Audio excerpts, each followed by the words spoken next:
Kaugnay po sa total pogo ban na utos ni Pangulong Bongbong Marcos, kausapin na po natin si PAGCOR Assistant Vice President for External Communications, Catalino Alano Jr.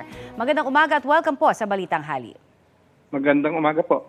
Sir, nagkaroon ba ng any consultation kaya ang Pangulong Bongbong Marcos sa PAGCOR bago ma-anunsyo itong kanyang total ban?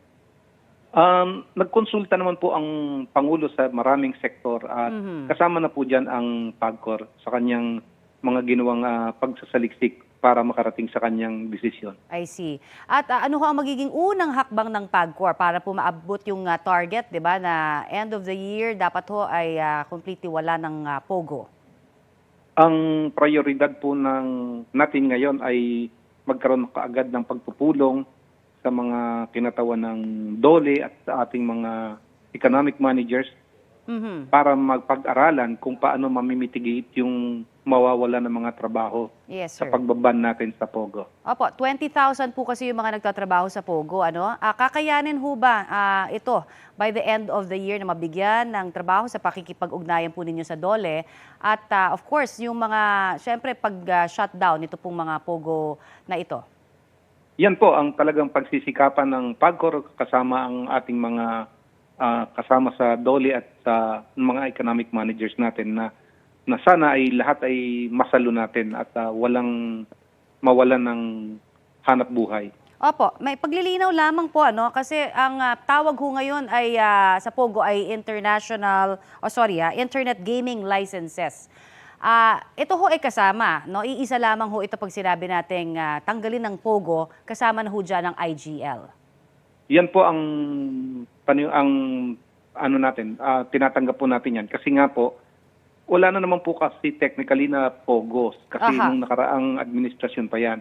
Sa ilalim po ng kasalukuyang administrasyon, nagpalit na nga po tayo ng mga sistema at ang tawag na natin ay Internet Gaming Licensees.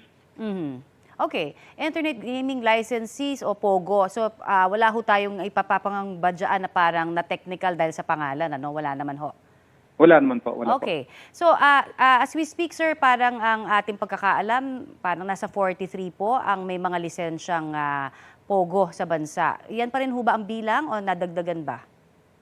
Yun pa rin po ang number of licenses natin. Pero bukod po dyan, meron po tayong mga 20 na service providers.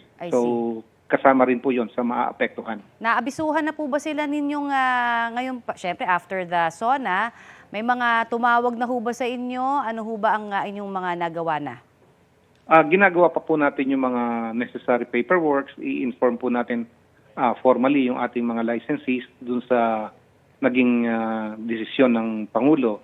So hindi naman po ganun kabilis nating nagagawa. Pero alam naman po nila na alam po natin na siguradong napanood din nila ang pahayag ng Pangulo. Alright. Marami pong salamat sa inyo pong oras na ibinigay sa amin, sir. Thank you. Okay. Welcome po. Salamat din po. Yan po naman si PAGCOR Assistant Vice President for External Communications, Catalino Alano Jr. Kapuso, para sa mga maiinit na balita, mag-subscribe sa GMA Integrated News sa YouTube. Sa mga kapuso naman abroad, subaybayan nyo kami sa GMA Pinoy TV at sa www.gmanews.tv.